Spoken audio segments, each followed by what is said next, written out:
Sunflower. We are so glad you're all here. I'm just filled up with the love that this place has, that you are here to share this amazing story. My name is Sue Dunn, and I'm one of the leaders for a wonderful prayer group called Faith and Friends that meets every Wednesday at 9:30 in the card room. But next Wednesday's our last one. But we're just so glad that you're all here and participating in this. You are going to hear a story today, how God intervenes in our lives. And the sunflower part of the story started, the sunflower part started about a week ago Tuesday when I was supposed to do laundry that day. Now, I know, this doesn't sound important, but it really is. So you all know about the laundry rooms around here. You know, like, do I go to the big one where 30 of them are broken? Do I go to the little satellite one where one only is broken? And do I have time? I went and did some errands, and the day got away with me, and it was 3 o'clock. And all of a sudden I realized I can't do laundry at 3 o'clock.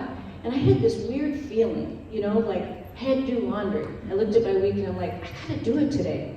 Now my favorite band, Comeback Buddy, is over at the Tiki, and I wanted to be there.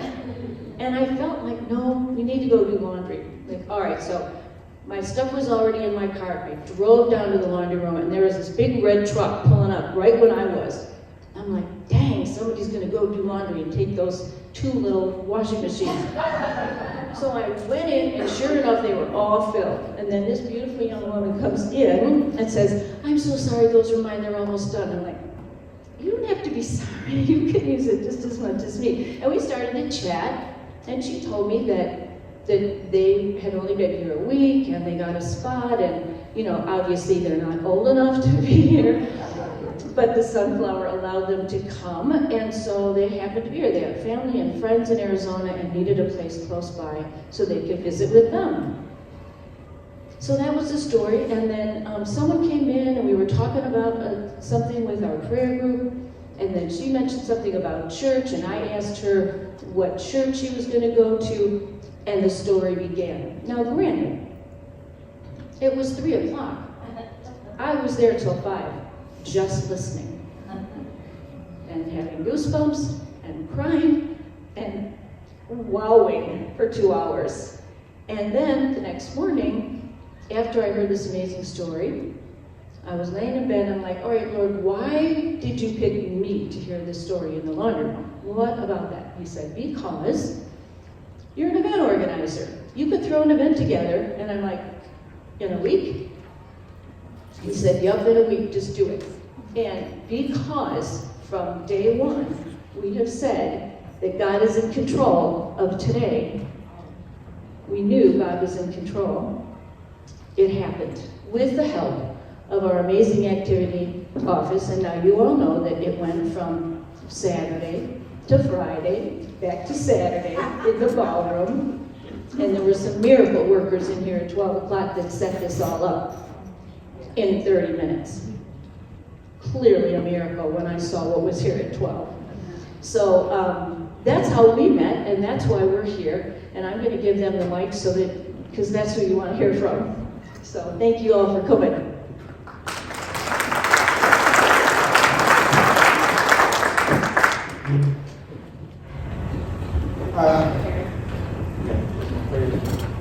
We'd like to start off by thanking everyone for coming here to share with us today. We'd like to share our story and cry a little bit because that always happens to me. But we want to thank you for spending your Saturday with us to hear this testimony. And we think that's one of the most important things for us in receiving the miracle that God gave us. Just making sure that we continue to share it as much as possible. So we want to thank you for giving us the opportunity to share with you today.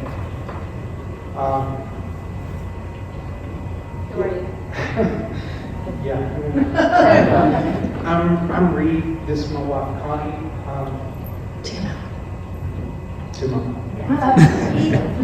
I'm Reed. This is my wife, Connie. She is a Glendale, Arizona native. I'm just a small town country boy from the Carolinas. We met here when I moved here back in 2012, and it was a whirlwind romance, and we were married 8 months later.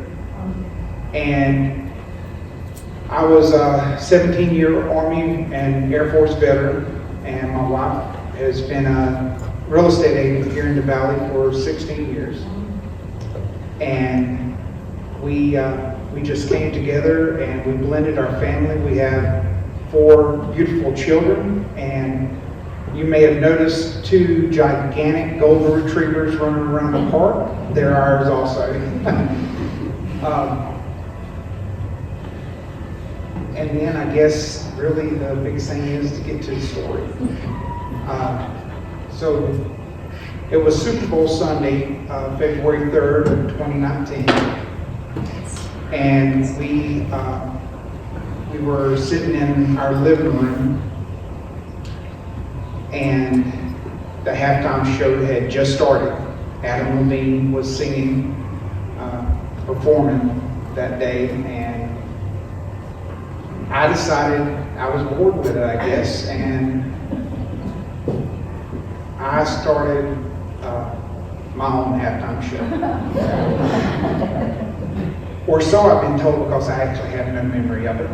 So this is where my brief intro into the story.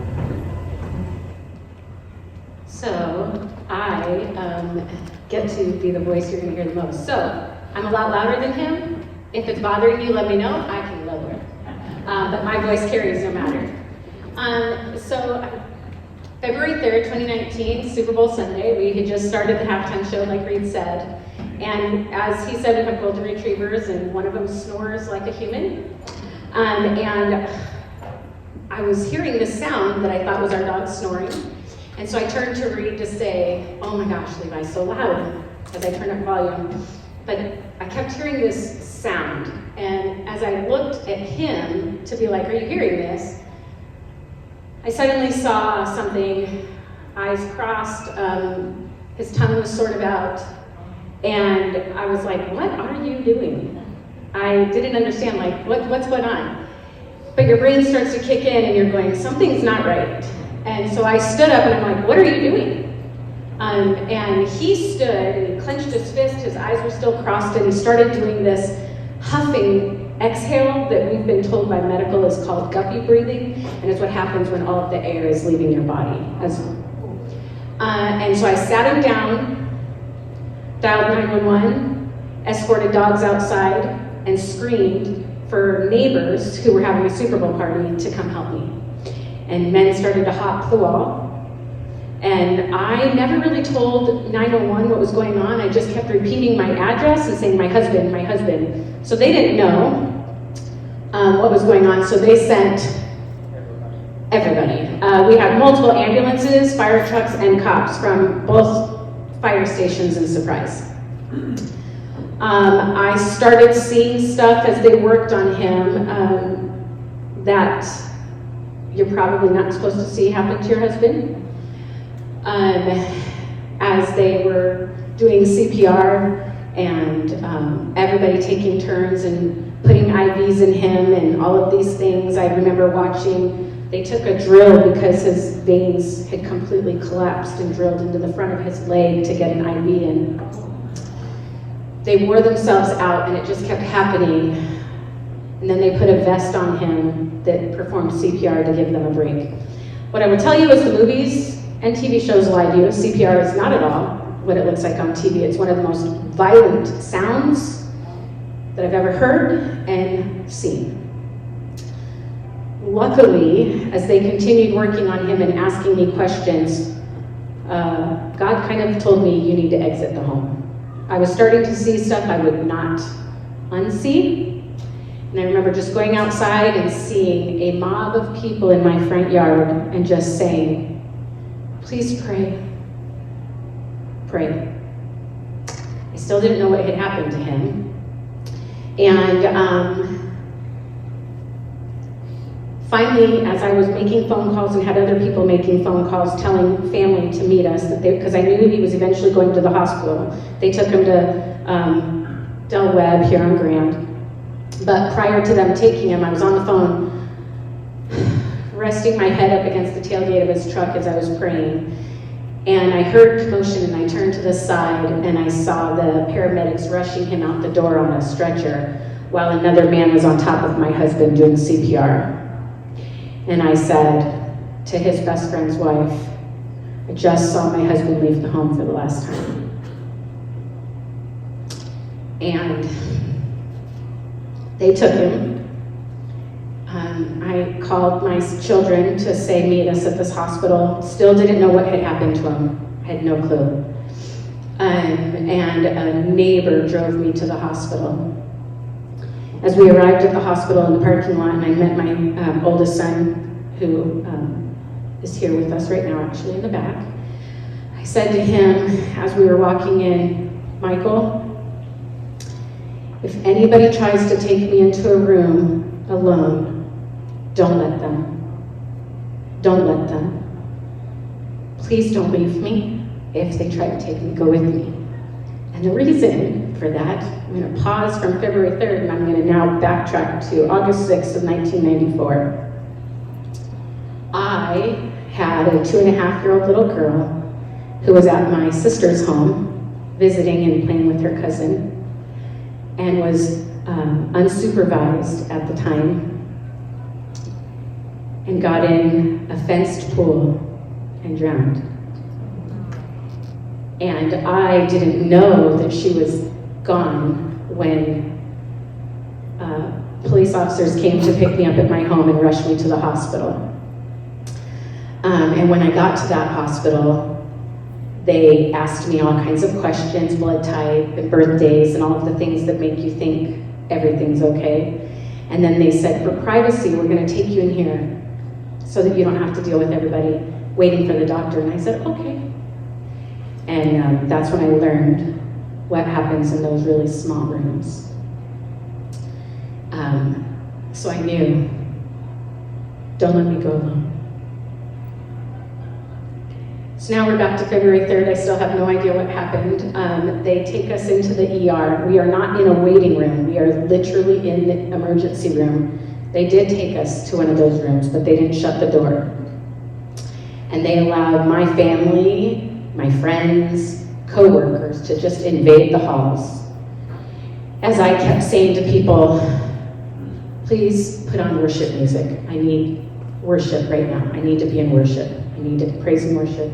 Just had to have it while I was waiting for what was going on. Had no clue. We had a coordinator that just kept coming in and saying they were trying to stabilize him, but nobody had told us still what had happened. And finally, at one point, they did allow myself and his daughter to go back into the room where they had him. He was,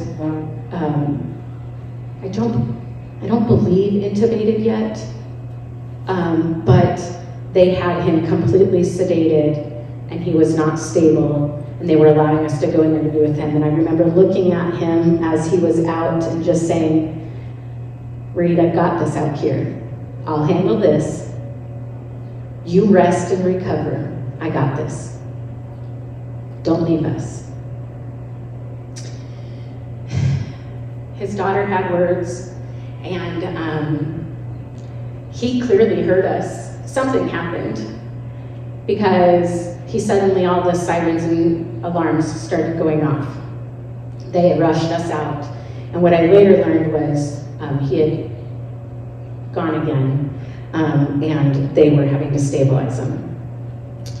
Probably an hour and a half after that, they finally came in to me and said, we have him stable. We're going to take you guys to the waiting room in the cath lab. We're rushing him in for a surgery. I still had no idea what happened. And they took him in the hospital or into the surgery room, and I don't know how many of us, we took over this floor waiting room. I do know that. And there was a ton of us in there. The greatest compliment of my life came from that night. Somebody apparently had come to see me, I didn't know this, in the waiting room just to kind of be there and support. And I apologized later when I found out that they came because I didn't know and I felt guilty for not acknowledging them. And they said, no, we didn't want to disturb you. You were on your knees in worship.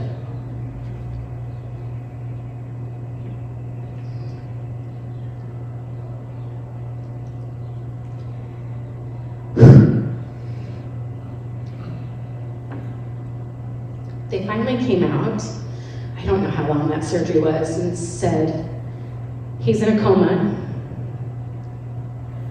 We're gonna move him to ICU, and we'll kind of fill you in when we get in there. And in the ICU room, only 2 people are allowed in there. So, but they allowed us to invade that floor, so I don't know. The whole thing was God, but so only 2 at a time in the room, but we took over the waiting room up there for sure. That was when I learned that he had had a heart attack. They had just put him in surgery, or he had just come out of that surgery where they put 3 stents in his heart because he had 100% blockage on one side. And they said to me, it's not good. If he survives the night, it will be a miracle.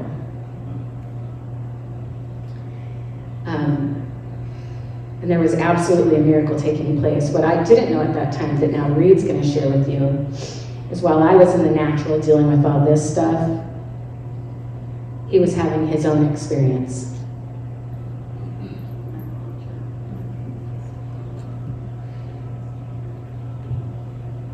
So, my miracle, I refer to it as my walk. I found myself in a hallway, and there were double doors down this hallway, and multiple double doors. It felt like it was a hospital corridor.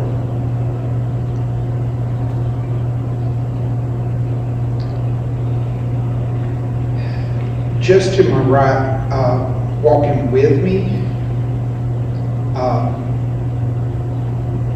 was Jesus.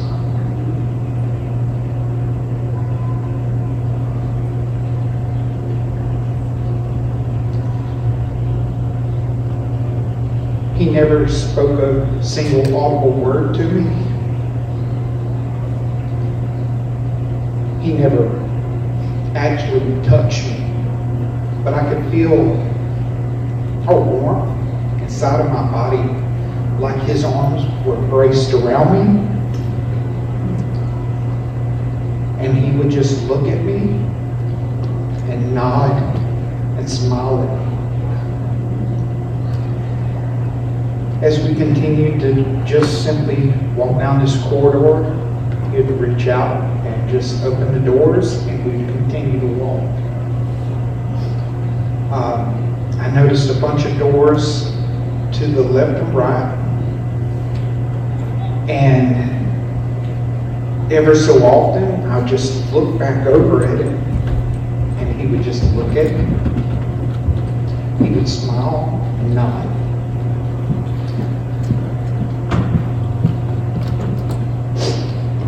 So we're coming towards the end of this hallway, and there's a door, and it's just a single door, but it has a glass viewing section in the door. And I noticed that because there's a bright light shining through it.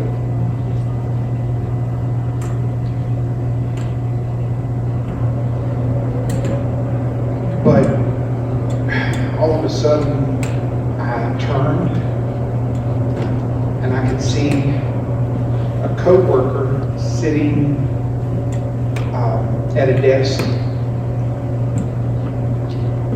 and I felt like there was something left for me to do. And like I say, there was no audible words. I just looked at Jesus, and he smiled smiled at me, he winked, and he nodded.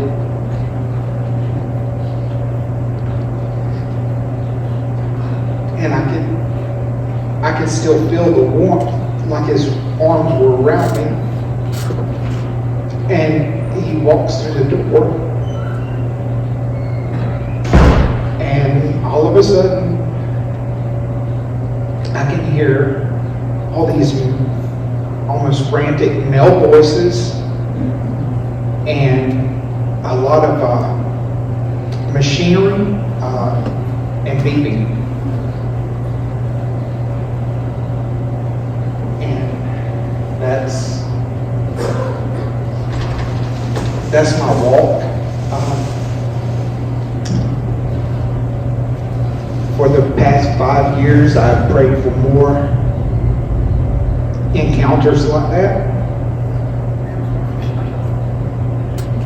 Not like, I don't need another one. But I just long to feel the warmth of his embrace.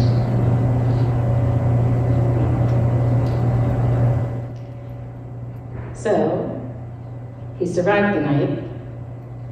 I can remember putting on social media, pray for P, which was so weird. But we were trying to see proof of life. And so I put this out for social media. But he did survive the night, and they came in and they really just didn't know what to do with him. He was hooked up to 11 different IVs, every pressor. Anybody medical, you're gonna understand some of the things I say. He was hooked up to every pressor medication that they could put on him.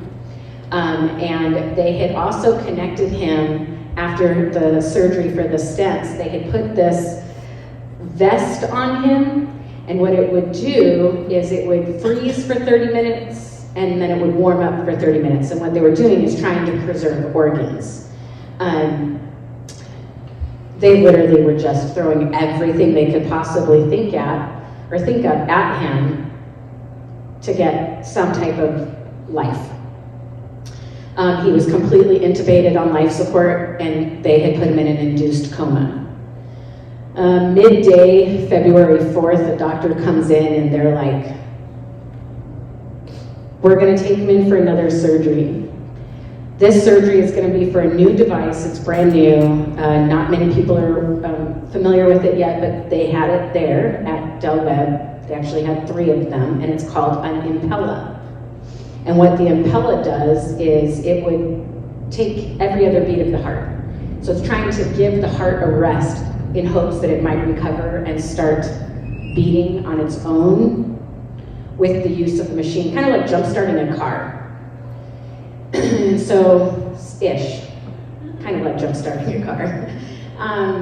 Anyway, so they said, we're gonna take him in for this and just, we'll see what happens next.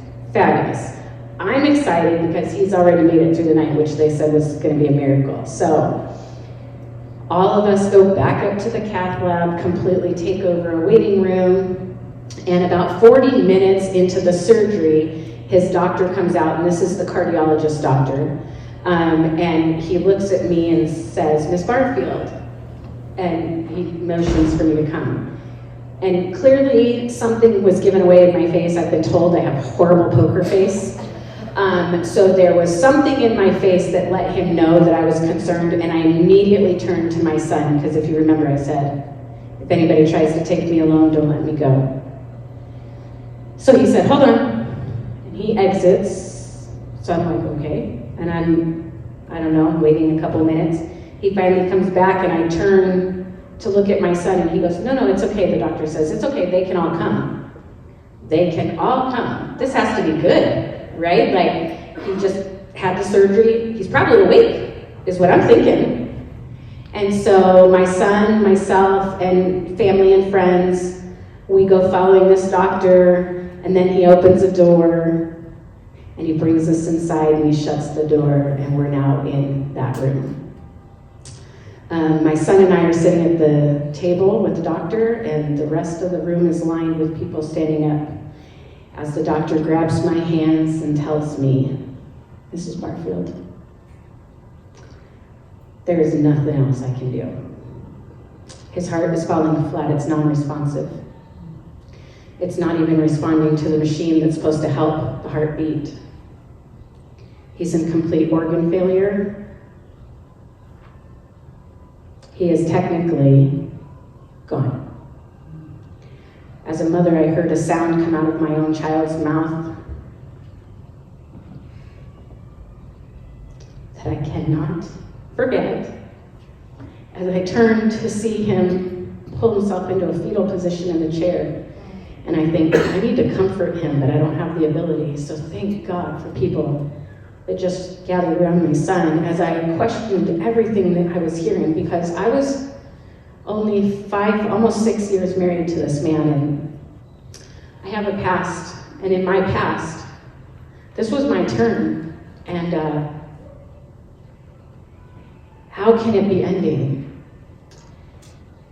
And the doctor proceeded to explain what was happening to the body, that he is technically gone, but that they are going to, because he's not from Arizona, he is from the Carolinas, and we need to call everybody in because everybody needs to say their goodbyes. So what they said is, we're going to reconnect him to life support. You need to get everybody in to say goodbye. And I said, I will not take my husband off of life support. Don't ask me to pull a plug on him. It's not going to happen, because this was 2019, and 4 years earlier, as a daughter, I had to make that decision for my father. I wasn't doing it for my husband. And they said, you won't have to. It's not even necessary. What we're going to do is, by tomorrow morning, we're going to slowly start to lower the machines, and he's just going to give out on his own. But they're going to keep him hooked up so that everybody can come in and say their goodbyes.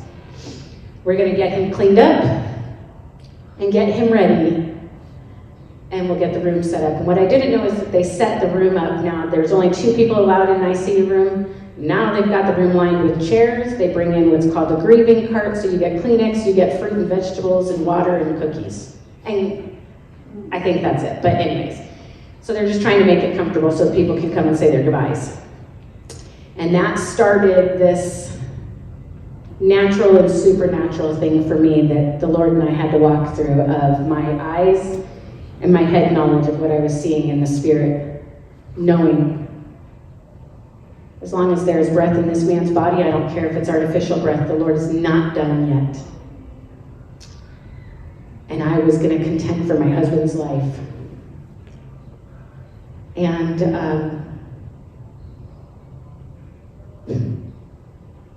at some point I went to sleep that night because I knew the battle was really going to come late that evening, come early morning, because that's when they had planned on lowering the machines.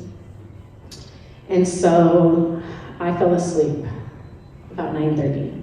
At 10 o'clock I hear, I think my son or my sister or somebody say, it's time to get up. Wake up, Reed's awake, or Miss Barfield, your husband's awake. There was multiple people in the room. And what I didn't know at the time was the nurse, all on his own, without communicating it, lowered sedation only, kept the ventilator going so he was breathing, the heart was going, but it allowed him to wake up, and he opened his eyes. He would follow people in the room, and he would blink. We could ask him questions, and he would blink, but he would track me with his eyes and cry. And this happened until 4:30 in the morning. His nurse and the floor doctor, so his main primary care doctor of the floor, was in there until 4:30, along with myself, my son, friends, as we just kept messing with this poor man and asking him questions and making him blink and all of these things. And so finally at 4:30 in the morning, they lowered sedation, or they turned back up sedation and put him back under. I finally fell back asleep shortly thereafter, and about 6:30 in the morning, something woke me. At the time I thought it was a nurse. I now know it to be an angel. And this female leaned over me and said, first thing you do when the doctor walks in is take the verbal DNR off of his file. The first thing you do when the doctor walks in is take the verbal DNR off of his file, and was gone. I didn't know there was a verbal DNR. Apparently in that meeting of telling me he was gone, I clearly conveyed something to the doctor that he felt was a verbal DNR. So the first thing I did when the doctor walked in the room was said, remove the verbal DNR off of his file. Because what I didn't know is that they could override my decisions and still take him off of life support because of that verbal DNR. So the next morning, at some point, I'm ecstatic because we had a fabulous night. And he's back into his coma. People are coming and going. I'm waiting for the doctor to come in because I'm expecting the cardiologist to come in and be in the same mental space as me, which is like jazzed because of the night we had. And instead, his doctor walks in, and I'm like probably dancing, I think. I don't even know, but I was like wide open happy. And he says, Miss Barfield, I cannot explain what happened. I heard it was an eventful night. But you need to know nothing has changed. And now mind you, he's now on a full hookup dialysis machine that's trying to get the kidneys to kick in. He's still hooked up to all these machines and pressers. And I can see with my natural eye everything that is happening. It's not good in the natural. But in the spirit, I knew that something else was happening. And he says, Miss Barfield, no, it's not possible. And he says, what you don't understand is your husband went 54 minutes, no oxygen to the brain. It's like paper mache, add water, it will disintegrate. There's nothing there. So I walked over to my husband and I found a spot on him because he was hooked up to the ventilator, laid hands on his head, and I just started praying. And then he said, no, Mrs. Barfield, he's in complete organ failure. Everything has stopped working. It's shut down. So I tried to find a spot on his chest, his body, to lay hands on him and start praying. And I could tell the doctor was frustrated with my lack of conceding. So I turned to his doctor and I said, you need to understand, I'm not here to defy you at all. You are divinely appointed to be my husband's physician right now. What I'm going to say to you is your science and education and my faith, just dance with me for a second, but fight for him. Don't give up. And he's frustrated because he's not frustrated at me. I'll just make that very clear. He was never frustrated at me. I truly believe that he was at a loss of how to convey accurately for me to understand what was happening. I think he was very frustrated at himself. I know that he was not mad at me or frustrated with me. But at that very minute, I'm also frustrated. Because like, how do you stand at the foot of the ocean and not believe there's a God? How do you stand next to his bedside and not believe God's doing something with all that's already been happening? So I'm getting frustrated that he's not listening to me as much as he's frustrated that I'm not listening to him. So at that minute, I turned to my kid that's in the room and all the people visiting with us to be like, help me help this man, please. And at that very moment, God placed a double rainbow outside my hospital room, my husband's hospital room window. And I, myself, and everybody that was there in the room just started laughing and weeping as we started snapping pictures. And I turned to his doctor and I said, but that is the God that I serve. And he is faithful in all of his promises. And this man will live and not die. And he will make a complete, full recovery. And he just stared at me and walked out. And from that moment on, if I wasn't already before convinced that God was in it and doing something, it was game on. I knew that this man was going to live and not die. I didn't know how it was going to happen, and I didn't know what was going to come next, but I knew that he was not going to leave.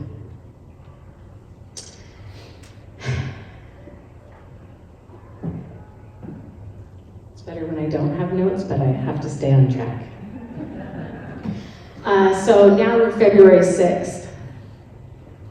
The doctor comes in because Reed still didn't die. They've changed nothing in their protocol or procedures. He's still hooked up to everything. He's still on the IV. They're even still using the Impella, even though it's falling flat. But he's still there.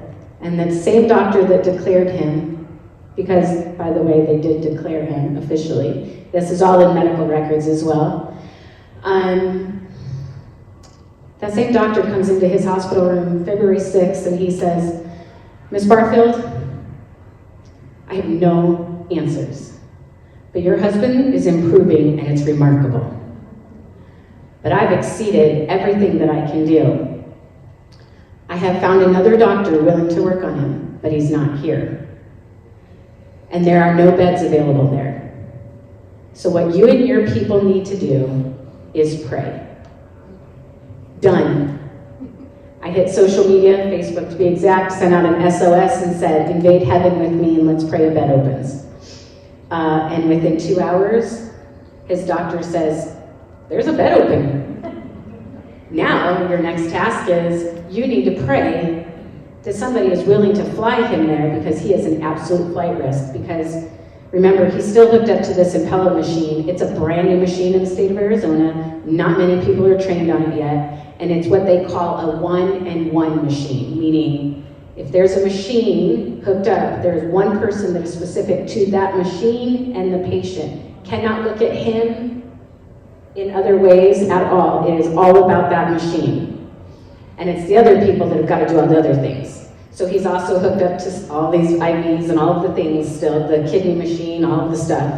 And the helicopter space is extremely small. So anyways, I said, done. Went to social media and said, "Invade heaven with me. We need somebody willing to fly him." And God is so good. He had a flight team within an hour, and he didn't just have a regular flight team, but he had the exact helicopter that my cousin's best friend from high school flies. Now, it was not his flight that night, but my cousin was able to go to his house and listen to the entire helicopter flight, which was really rad, to know that Reed arrived safely. And so before they took him, though, this whole floor, well, that same doctor that declared him would not leave his bedside that whole time, the rest of the day. I think he canceled all of his appointments or called out sick of some kind, I don't know, but he wouldn't leave Reed. And as they got him hooked up and ready to wheel him out for the next leg of the race, for his next flight, his doctor that declared him 2 days earlier stood there and said, "Mrs. Barfield, my name is Dr. Quinn. I'm going to be your husband's primary care cardiologist when he recovers. I can't wait to meet him."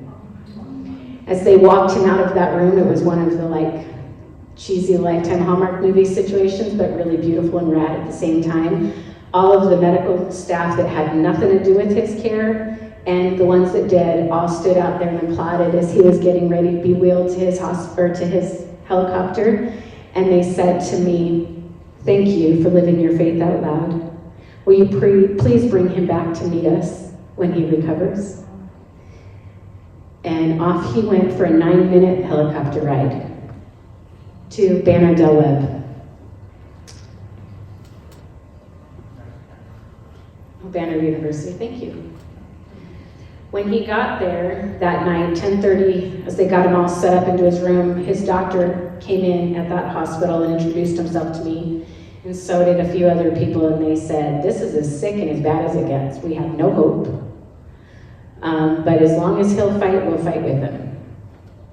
But you need to understand, it ain't gonna happen. He's not. There's no way."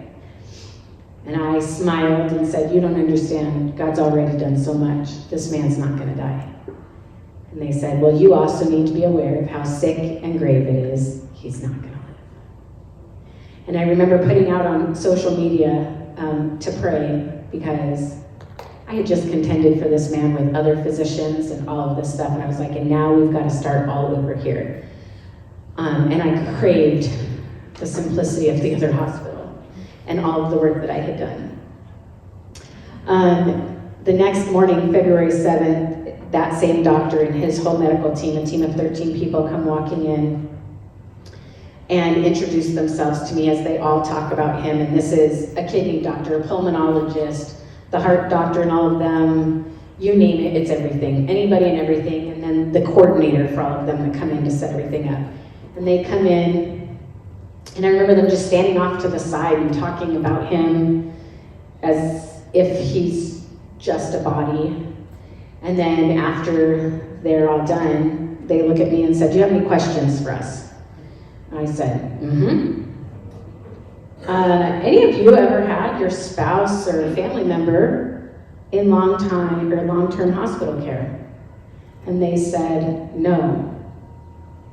And I said, "Then none of you know what it is to be me, so you only know what it is to walk through those doors but not receive you, and this is intimidating." And I said, "But I got something to say. This is my husband. His name is Reedy Barfield. He would die for you. He signed up for the military and he served 17 years proudly for his country. This man has the sexiest southern accent and calls me darling. He dances with me in the kitchen when no music is playing. He's got 3 kids that he adores. He thinks he's funny and he's not, which makes him actually quite hysterical the way he laughs at himself. He is also the love of my life. Make sure when you walk in here, you acknowledge him." And they thanked me for that, and then they went around and they introduced themselves and his team. They told me what the plan was, and essentially the plan was, as long as they could keep him alive, they were going to really just keep watching him, but they were kind of done with all the things that they could do. But they were going to try, and they would adjust things, they would change dialysis time, it's called PEEPS, a machine. It's the ventilator for helping him breathe. They would do those kinds of things, but really, it was a waiting. February 8th, because I was living at the hospital, February 8th, I got up, got dressed, told Reed, "You don't go anywhere. I gotta go get coffee, but stay here, I'll be right back." Now, I didn't just tell his physicians and his medical team to acknowledge him. I made sure that I communicated with Reed on every level. If I had to go to the restroom, if I was going to go to the waiting room to greet people that came to see me, whatever it was, don't go anywhere. I'll be right back. I also made sure that every day, multiple times a day, this man and I prayed with my husband. I prayed over my husband. We did worship together every night. And then I made sure that his room had worship music on at all times. Because I didn't just want all of the people, the humans, to invade on his behalf, but I needed my father. February 8th, I come walking up into his room. Associate pastor of ours from our church was there, who's one of our very dearest friends. We come in and they're getting ready to wheel Reed out of the room, and I'm like, "Whoa, where are you taking him?" And they said, "We're taking him for surgery." And I'm like, "Surgery for what? What are we doing surgery for?" And they said, "We're taking him in surgery to remove the impella." And I said, "Why?" And they said, "Mrs. Barfield, your husband's heart is beating stronger and faster than the machine can keep up with on its own. By all means, take him to surgery." So they removed the impella 4 days after he was declared dead. Again, that's in his hospital records. So they've still got him hooked up to everything. He was no longer on the vest thing that would freeze and heat kind of stuff, but he was still hooked up to all of the things. And February 9th, the next day, we keep hearing this weird whistle sound. I think it's weird anyways. And it's just echoing through his room, and I'm like, what is going on? And finally, his pulmonologist comes in, and she goes to this machine, and she turns some dials, and does some stuff, checks his mouth, because he's still on life support, and all of that fun stuff, and then she walks out, and I don't know what's going on, but I just trust her. And also, keep in mind that every person, doctor, nurse, whatever, that came into Reed's room, I reintroduced my husband to them, especially if it was their first time meeting him. And then on top of that, I let them know, you are divinely appointed for my husband's care. Whatever you're doing right now, there is an army praying for this man's life. But you need to know, we're not just praying for him, we are praying for you as well. We have your hands lifted up. So anyways, she'd come back in, get frustrated, adjust these things, get the whistle sound to go away, and then they'd walk out. So I finally, third or fourth time, said, "What's going on?" And she said, "He's out breathing my machine." He was out breathing his ventilator. And she kept adjusting the peeps, trying to keep it so that it would stop whistling. So I said, "Okay, good job, babe. You rest and recover. I got this out here." And I would tell him that all the time. Now, during all of these times, there were so many things that I wish I had time to tell you.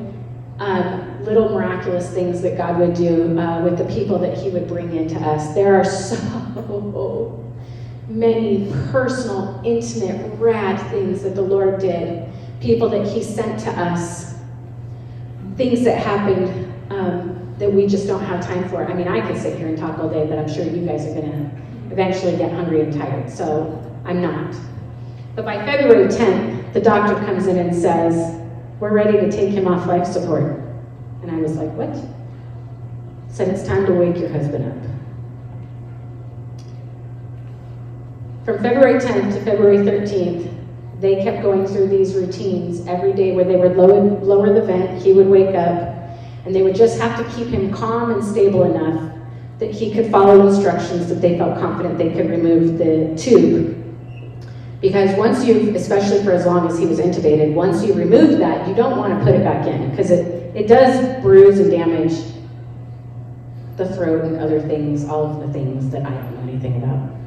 I just know they didn't want to do it a second time. So it was, they would wake him up, try and keep his heart rate stable, because he was dealing with what they call ICU delirium, and he was very uncomfortable and angry a lot, or anxious, I should say. So his heart rate would fluctuate.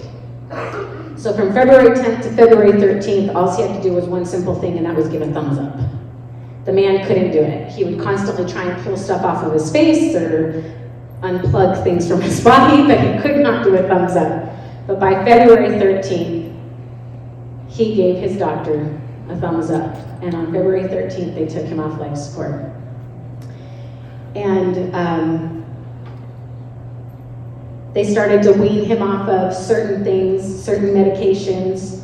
They came in because also by this point, his right arm had these huge boils, like blisters coming out of it that looked like blood. And they were like, "What's happening here?" They thought that he had compartment syndrome happening. They had to do x-rays, all this other stuff. Well, what we learned was for 5 days, he had had an infiltrated IV in the right arm that just squashed every nerve in his arm. And the medication was actually coming out through the skin. So it caused severe nerve damage to his arm. So then we get to, I think, February 16th. Life's been good for the most part. And they finally are trying to get his heart rate under control because he would do really, really good. And then his heart rate would spike. And so they couldn't figure it out, but decided, let's try this. We'll go ahead and try this, which was ablation surgery. So they did ablation surgery on his heart. It worked, but his heart rate was still high. He was really, really struggling. That was the night that they sent me home from the hospital, because apparently healthy people aren't supposed to live in the hospital. It's not very good for you.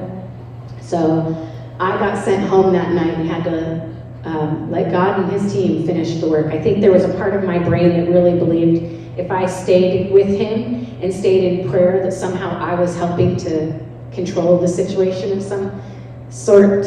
Apparently I have control issues, they say, I don't know.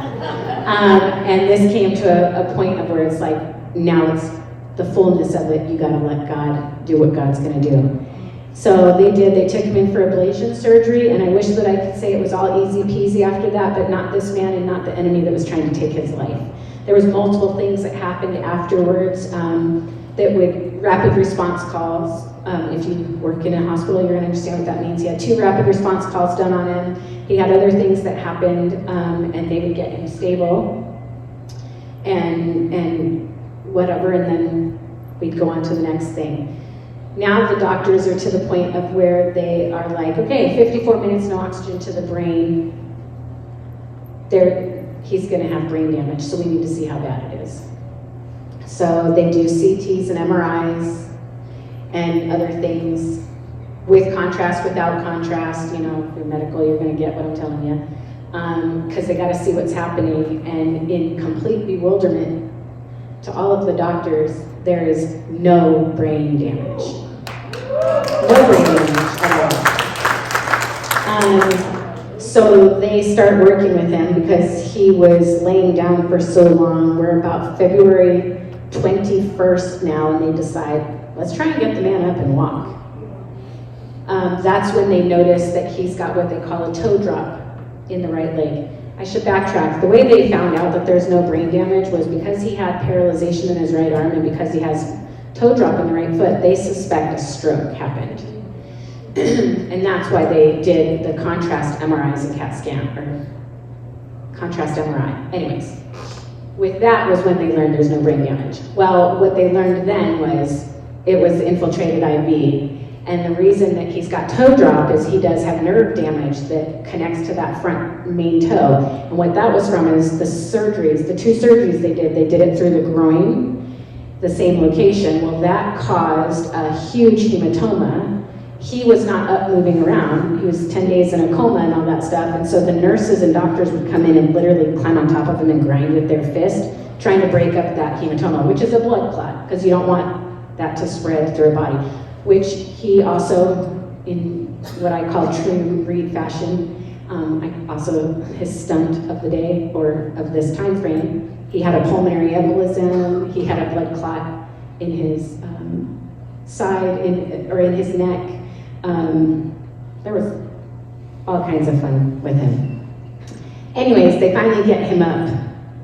And they realize there's not really anything else we can do for him. He's still on dialysis, but now he's not on 24-hour dialysis. He's on daily dialysis, and it takes about 6 hours to do all the fluid levels and stuff each day. And they're like, the best thing that we can do for him if he can get up and move, get some movement happening, is he needs to go to rehab.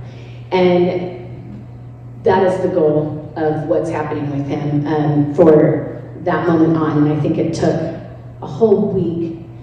Because what I also learned is doctors are not on the same page ever. Ever. Trying to get, like, one would say something, and then also they're off for the weekends. Which just shocked me because our life didn't stop even on the weekend. So anyways, they are now ready to take him into rehab finally, the 28th of February, which happens to be a Friday. It's in the evening. And the agreement is he can go to rehab. They want him a couple of weeks. I tell Reed, it's only going to be a week, babe. Just stay here for a week, because he was trying to escape. And so they take him to rehab. And do you want to share what you did in rehab, or?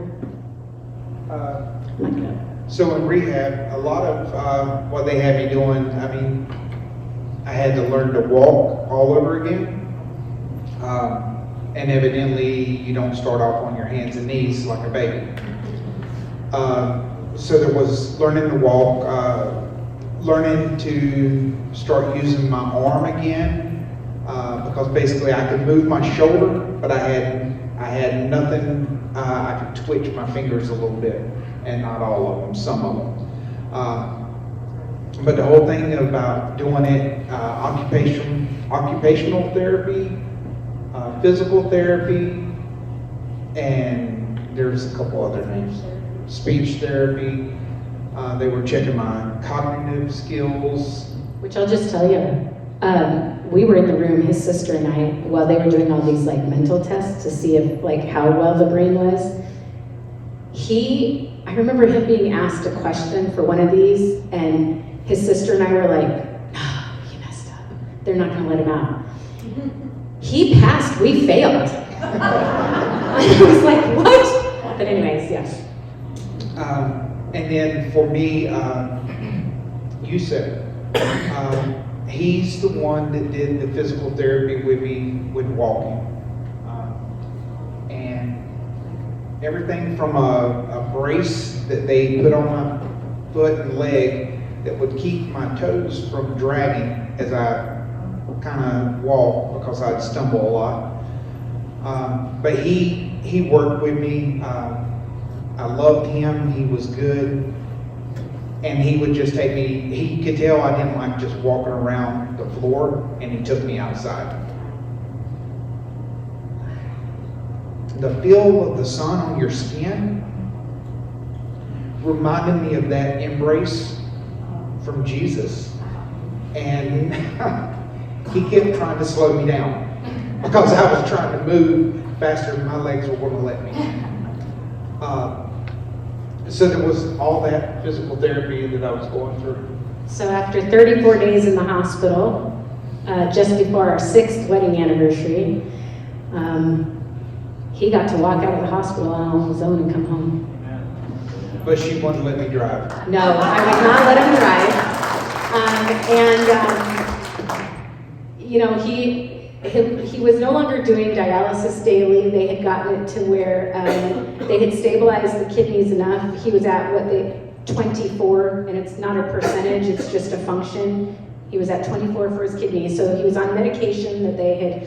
What the hope was with the kidney is with this medication, they would at least save for at least a year before they'd have to look at either changing medicine or put him back on dialysis. And so the first things we had to do after exiting the hospital was obviously see a neurologist because they have to confirm brain is good. You have to see a kidney doctor because you got to get a setup. And so when he left the hospital March 8th of 2019, his kidney function was at 24. 3 weeks after being out from the hospital, we go to the kidney doctor, talk to him, go over the game plan, and he says, okay, what I need to do is test you and see what your function level is, because kidneys are just like the brain, they will always show damage. And so we just need to see what we're working with to determine the medication and if and when dialysis will happen again, and maybe even eventually down the road, a transplant. So they do the test to see where he's at, and they told us, just know the best you're probably going to get is about 55, because he was in complete kidney failure. And so they tested him, and he was past 55. And so they're like, wow, okay, pretty good, this medication's working. So they have him come back 3 weeks later, and they test him again, because they've got to get what's called a baseline. This, for all of the doctors, there's a baseline. Neurologist dismissed him right away. We went in, and the neurologist is like, there's no brain damage. He's got short-term and long-term memory. They don't understand it makes no sense, but cool, you don't have to ever see us again.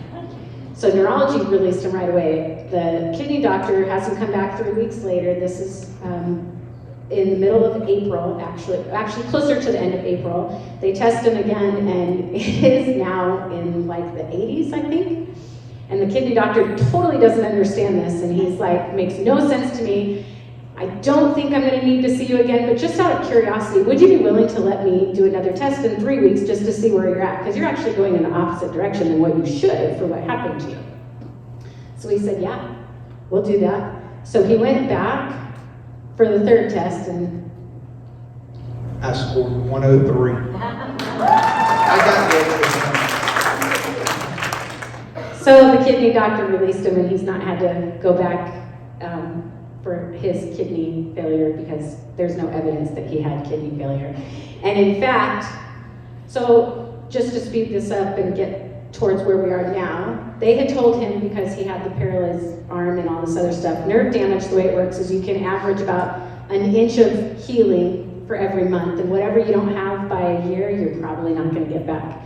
But we serve a really great God. We have spoken over Reed's life ever since that God said a complete and total, not a partial, and being paralyzed in any way is still a partial. So we've never signed up for that. We've never stepped into an agreement with that, and we've just continued to pray, and what we call it is the in-between.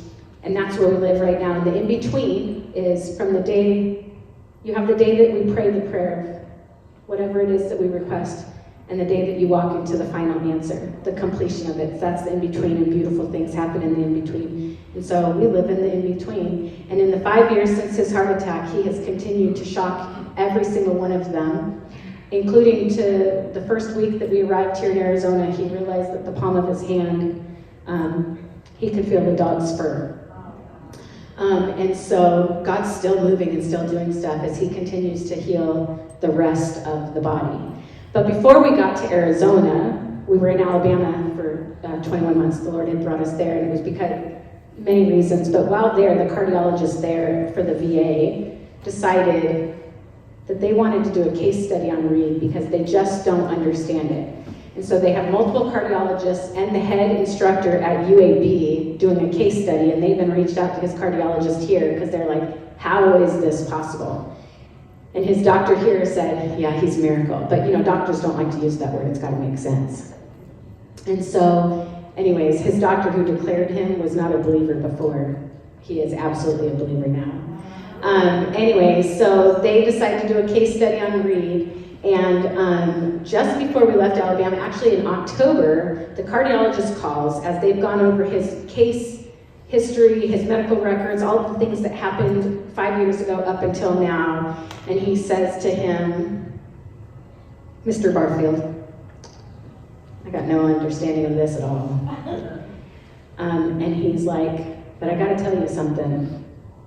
If not for those 3 stents in your heart, there would be no medical evidence this ever happened to you. His heart shows 0 damage. 0 damage. I've always believed that God would just miraculously dissolve the stents from him because I'm human and God is not, and thought, that'll be how everybody knows that God is real, right? And instead, God just thinks more creatively than us, and he says, nope, I'm going to use this to point to me. If not for those 3 stents in his heart, there'd be no medical evidence this ever happened to him. And he gets to see his Dr. Quinn actually at the end of April, who just usually will stare at him, smile, and go, man, you're a miracle. We serve a great God. What I didn't tell you at the start of this is that August 6, 1994, they rushed my daughter to a hospital, and a part of that hospital was Phoenix Children's Hospital before they had their own campus. And I can remember being rushed up this ramp into the emergency room the day that she passed, and being taken in. And every day or time or year after she died, when I would pass that hospital off of I-10, I would look at it and my heart would hurt. And I'd say, that's Christy's hospital, that's where she died. Oh, he's so good. February 6th of 2019, when Reed was flown to his next hospital, the hospital that he would actually exit, the whole wing of where Reed was treated was built on top of that emergency room because Phoenix Children's had moved. And it's now Banner University. And every day I would drive up to that hospital to go and contend for my husband's life and stand on faith that God is a God of promises that he keeps and he is faithful. And God was doing a work inside of me. So February 6, 1994, I left with the greatest pain I've ever known. But March 8th of 2019, he redeemed it. And I walked out with the love of my life. Because he is a great God. And I gotta tell you, he must think the world of all of you sitting here right now. Because I'm an Arizona native. I live in the city of Surprise, or lived in the city of Surprise. But he moved me out of my home and into an RV so that on this day, I would need a place to live in my RV, to sit in front of all of you, to tell you this story and say, he is a great God. He needed me here today. He needed us here today, so he must think the world of you to go through all of this. Because we weren't going to stay here also. That's the other part that Sue didn't say. Not only was she not doing laundry that day, I didn't want to do laundry that day either. I wasn't supposed to stay here. My husband's a United States veteran. We get to stay at Luke Air Force Base, and we were going to stay there because it's cheaper than here. That's just the truth. I had a lot. And we were going to make our appointment, our reservation for Luke, and one morning the Lord woke both of us. We were still sitting in the bed and just said, maybe this is where we're supposed to go. For convenience, for whatever, people can come to us, whatever. We're just gonna trust God in this situation again. Let's go ahead and do it. So we booked in January to come here. And the friends of ours said the next day, did you make your reservation? We said, yes. Why? There's a sign out front that says, sorry, we're full. We got in. So I'm honored to be sitting amongst you guys because you clearly have the Father's heart in a big way. You know, the Lord, Jesus, when he was here, commissioned the disciples, right? This is what you're going to do in my name, but greater will you also do. And he commissioned them and he sent them out. I'm going to stand here. I'm sorry. I got a lot of energy. There's a responsibility all of you guys get to have now in knowing this story. It has nothing to do with Reed and I. And I pray that in everything that we have said today, not a single bit of it points to us in any way, but that it points you to the Lord. Let it lead you to the Father. You guys now are commissioned. This is your story to tell. He's not a coincidental father. He didn't put you in front of us to hear this so that he could be like nanny. This is not for you to take hold of, this kind of faith, this kind of healing, this kind of love. It is yours. You get to claim it for your own as well, okay? So you guys are commissioned as we all get to leave in different places and states to go. Take this story and tell it. There is medical evidence. There is social media evidence. If you ever need help retelling it, or somebody wants to see proof, it's out there, I promise you. I will make sure you have all of the documented stuff that you can get to share the story.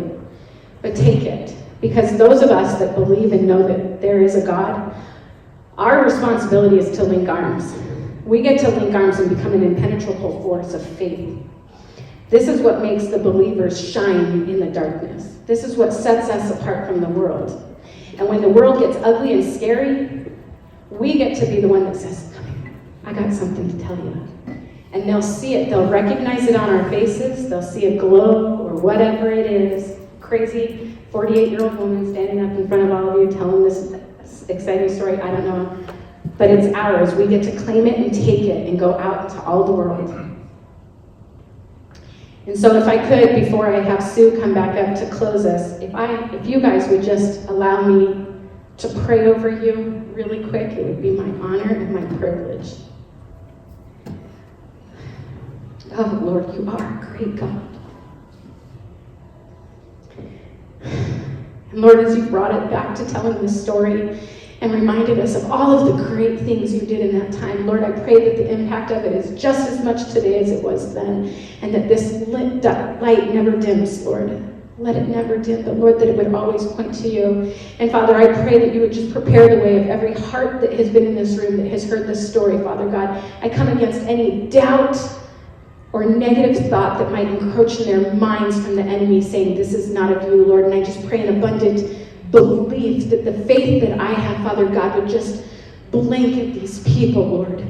That it would make them bold and strong to stand in faith, to believe that whatever it is in their life, Lord, that they are calling out to you that they need, that you would show up in a mighty way and they would believe you to see it come to fruition, Lord. That they would be able to speak of boldness, Lord, and tell this story, that even if not in their own story, Lord, but that they would come across those people that need to hear it, that would turn their ear and their heart to you, Father God. And so, Lord, I just thank you for the privilege of sharing.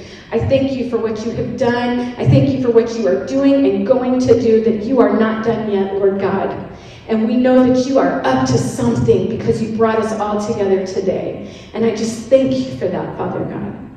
And Lord, I just speak it right now out there that there's going to be even more stories like this, that you are not a one and done God, that we are going to hear it, see it, be witness to it, and take part in more miracles.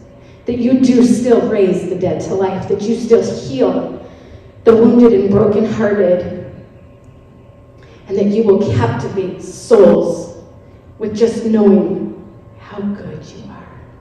And so I thank you for that, Lord. I thank you for bringing Reed and I to Sunflower RV Resort when we weren't supposed to be here, and letting us be here and tell this story. And Lord, that all glory would point to you. Amen.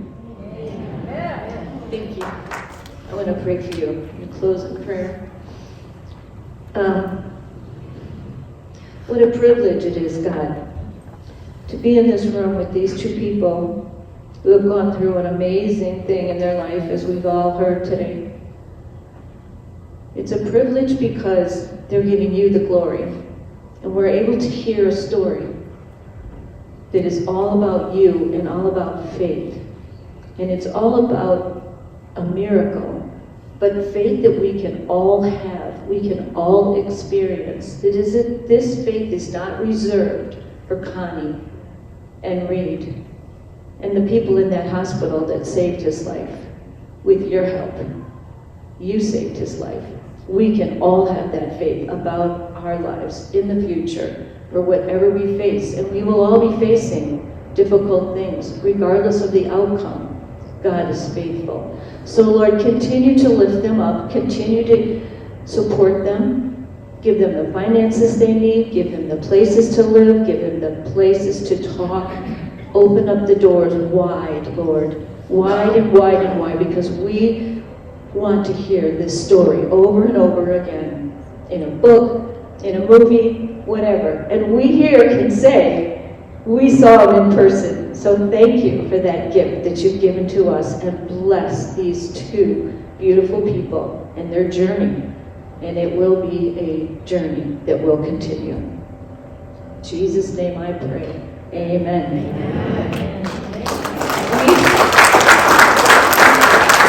We would like to now invite anyone in the audience that would like to come forward and have prayer for whatever reason, physical, emotional, anything that you feel you would like prayed for. Connie and Reed will be down in front, and we have some of the ladies from Faith and Friends that have agreed to pray with you in the front. So please feel free to do that, but our program is not over. Thank you for coming.